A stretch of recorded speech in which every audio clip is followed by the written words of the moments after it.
Arc 1, Chapter 19. A Spirit Arts User's Battle. The icicles crisscrossed mercilessly, filling the room with a white mist and covering the black-cloaked figure in the freezing wind. The speed of these icicles was far beyond what he'd seen in the alley. As far as Subaru knew, this had transcended the major league and had reached a level of speed you only saw in video games. Their sharp tips would easily pierce through the human body and come out red with fresh blood. There were about 20 of them. If they landed, it meant certain death. But, "Is she finished?" "Right, that's a bad flag." Even though he remained silent for so long, the bully just had to go and say something at the worst possible time. And as if to answer Subaru's shout, "I was prepared, you see. I quite dislike its weight, but it was the right decision to wear it." Cutting through the white smoke, Elsa dashed forward with her black hair dancing behind her. As she brandished her kukiri knife and nimbly advanced, she had cast aside her cloak and was now only wearing the form-fitting black clothes she wore underneath it. But there was no change besides this. "Don't tell me it's the sort of thing where you take off weighted clothing and become faster?" "That would be pretty interesting, but the reality is simpler. My cloak had a spell woven into it that could negate magic just once. Seems it allowed me to keep my life." Elsa politely answered Subaru's query and then swung her blade forward from a low stance. Standing in her path was not Satella, who had just unleashed that huge attack. The blade's path was true, intended to plunge the heavy tip into her chest. Subaru was about to scream, but before that could happen, "You do well to not underestimate the use of the spirit arts. We're rather frightening when you make enemies of us." A multi-layered shield of ice easily stopped Elsa's blade. Not Satella placed her hands together before her chest. She'd probably formed that shield using her hands. With her attack blocked, Elsa immediately backflipped away. A number of slightly smaller icicles were rapidly fired in pursuit and pierced the ground. This was Puck's attack. He floated by Not Satella's silver hair as he weaved his arms like he was conducting an orchestra. "They're splitting the roles of offense and defense. It's really 2-on-1. That's what makes Spirit Users dangerous. One handles offense while the other one handles defense. Depending on the situation, you'll have one stall with simple magic, while the other prepares a powerful move. They can do that sort of thing. On the battlefield, it's commonly said that if you encounter a Spirit User, you should drop your weapon and wallet and run." As Subaru looked on in admiration, Rom, who was next to him, muttered gravely as he tightened his grip on his club. Subaru nodded at his words. Indeed, in a 1-on-1 battle, their advantage was absolute. Overcoming it would be no easy feat. "By the way, what are you planning to do, old man?" "I'll look for an opening to help the elf girl. She seems more reasonable than the other one." Wait, don't try it. You don't want to be a burden. You'll just have your right arm and your throat ripped apart if you go. So stay right here." "Don't be that specific. It almost feels like that actually happened." He had actually seen this happen twice. As a result, his statement felt genuine. Rom seemed rather displeased as he clutched his arm and neck as if he felt himself getting cut down in another dimension. Even as they had this exchange, the battle continued. Although Subaru had warned Rom with his frivolous talk, in truth, there were no openings to interfere in the battle. Countless lumps of ice formed one after another and were blasted all over the room. Their sizes varied. The larger ones were about the size of a head, and the smaller ones were roughly fist-sized. They were all fired with the speed of a full-power pitch, and it was clear just how dangerous they were. However, even as she was surrounded by all of this ice, Elsa's movements, now that she had lost her magic-negating cloak, had transcended the realm of common sense. She would twist her body, lower herself to the ground as if crawling, and occasionally even defy gravity by running the walls. If she judged that even this wouldn't suffice, she would strike the ice with her blade, shattering the white crystals. She matched quantity with overwhelming quality. Her skill was exceptional. "You handle yourself well for a girl." Even Puck had to admire her combat sense and could only be described as godlike. His mother caused Elsa to smile broadly, even in the midst of that chaotic battle. "Oh my, it's been quite a while since I was last regarded as a simple girl.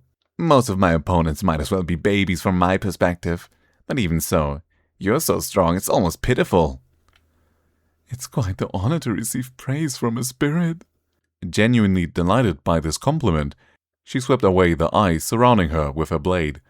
He must have fired close to 100 by now, but besides the first bombardment, not a single one connected. Puck was pressuring her with sheer quantity of his offense, but he was unable to land a decisive blow. At this rate, won't they run out of MP and lose? As he pictured a reversal in offense and defense, Subaru pointed out that a lengthy battle would prove disadvantageous. However, Rom shook his head. I don't know what this MP is, but there's no need to worry about a spirit user running out of mana in battle.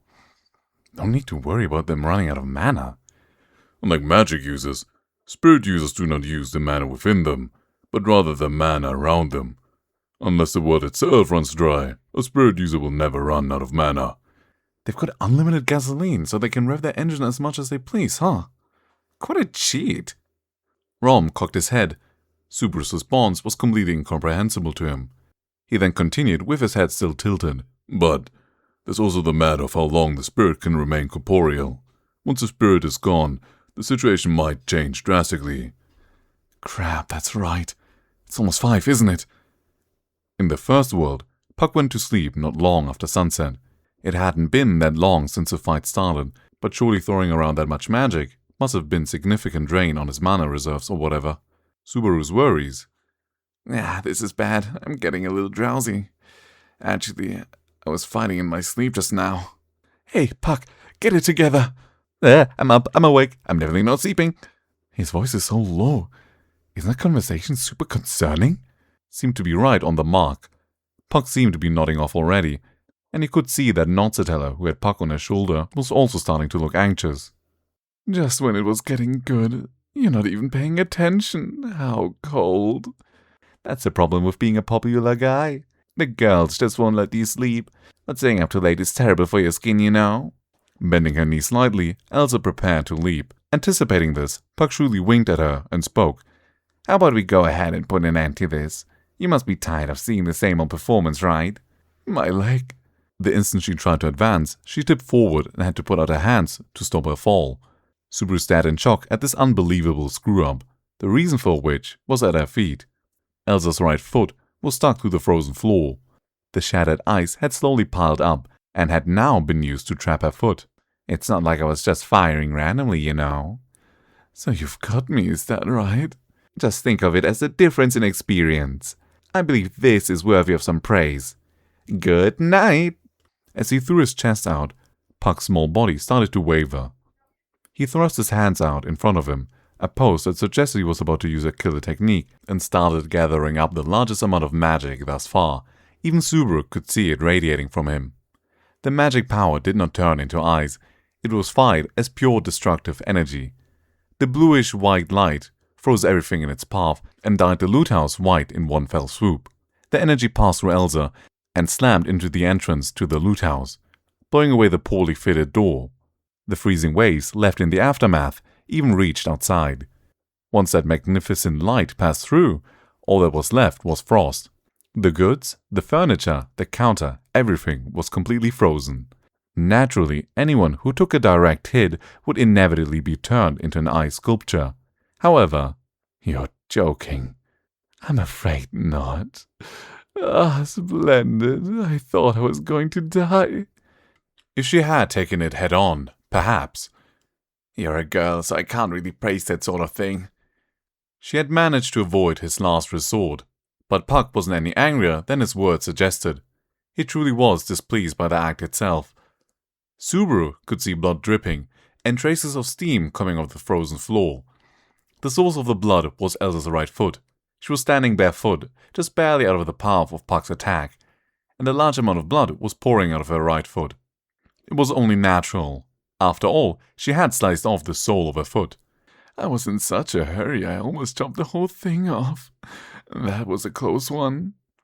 But even that amount ought to be quite painful. Yes, I suppose you're correct. It is painful. Wonderful. I feel alive now. In response to Puck's concerned words, Elsa nodded with an ecstatic look, and then raised her bleeding foot and pressed it against a nearby lump of ice with no hesitation. It sounded like the air was crackling. Elsa moaned seductively, after which she used her kukuri knife to smooth the ice's surface. With that, she managed to stop the bleeding.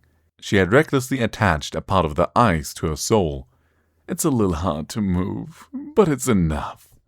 Her ice shoe produced a stiff sound as she tested it against the ground. She then smiled even more cheerfully. The fact that she was so addicted to battle that she didn't even mind mutilating herself left Subaru speechless. But it left an even bigger impression on Puck and Notsatella, who were facing her. Puck, can you continue? Sorry, I'm really sleepy. I underestimated her a bit. I used up too much mana. I'm gonna disappear. When Puck responded to her murmur, his voice had for the first time lost its composure. The cat on her shoulder, by his silver hair, started to emit a faint glow and looked as though he could disappear at any moment. He was out of time. I'll handle this somehow. So get some rest for now, thank you. Should anything happen to you, I'll act in accordance with the contract. If it comes down to it, bring your oar to draw me out. As if urged on by Notsatella's tender voice, Puck's body suddenly scattered and vanished. Every single person in that room lamented his retreat, but the one who was most disappointed was... he's gone. How terribly unfortunate. Elsa, who had been fighting for her life. She once again readied her blade and moved towards Notsatella with high-pitched footsteps. In response, Notsatella started forming icicles one after another, but she couldn't form nearly as many as Puck had. But considering Elsa's mobility had dropped, the chances of winning were probably still 50-50. We can't just stand around staring anymore. Rom gripped his club and readied himself. Perhaps he thought the situation looked bad. When Subaru suddenly looked at him, he shrugged his shoulders. We don't know if she can win without assistance, so if we just sit around and watch, we're just missing our chance. You understand, right, Feld? Yeah, I get it. Even if we choose to run, we've got to do it right now. Feld hadn't spoken a word since Elsa first made her threat. She stood next to Rom, who seemed ready to fight, and then suddenly turned to Subaru. About earlier. You kinda saved me. Huh? Just a little, mind you. Also, don't call me a kid. Despite how I look, I'm actually 15. Probably around the same as you. I'm 18 this year. I can drive and get married. You don't look it. You gotta live a life that shows on your face more. On top of being a shut-in, he also lived a life without major ups and downs. But still, he felt that his current situation had way too many gigantic ups and downs. As the two resolved themselves and observed the state of battle, all Subaru could do was watch. He was probably the weakest one there, and it wasn't merely fighting strength that he lacked. My legs are trembling. They won't move. I don't even have the resolve. It was more than a problem of being unqualified. He couldn't even get involved. Rom had his arms, Feld had her legs, and Satella had her magic. They could use these to fight. However, Elsa's abnormality transcended all of these. Truly. She's getting overwhelmed. Rom's candid impression said it all. Notsatella continued to fire an endless barrage of ice, but they were all smashed apart by Elsa's blade dance. Elsa sprang toward her, slashing as if she was dancing, and in response, Notsatella halted her attack to block it with her ice shield, and then froze the ground underneath her to slide away, barely avoiding the subsequent attacks. If she managed to gain some distance, she would once again go on the offensive with her ice barrage. But Elsa didn't seem like the kind of opponent who'd fall for the same trick twice. The next time she approached Notsatella, Subaru would probably end up seeing a sight he never wanted to see again.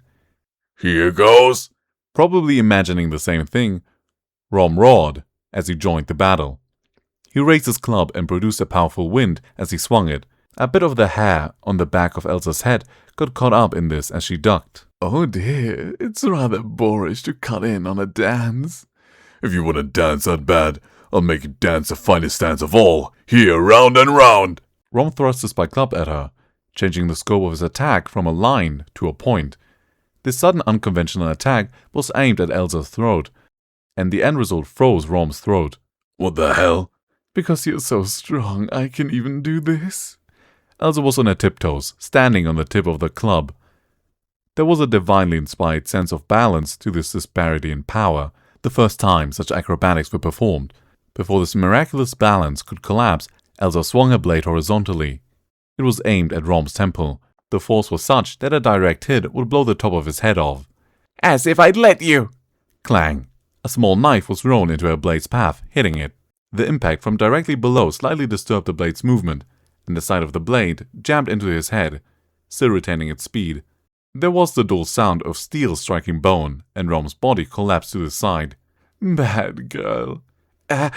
Elsa landed casually and turned her gaze toward Felt. Felt's small knife had saved Rom from a fatal slash. She had probably been aiming at Elsa's arm, but it seemed her haste threw off her aim. But it could also be said that this just barely saved Rom's life. You've neither the resolve nor the strength to fight.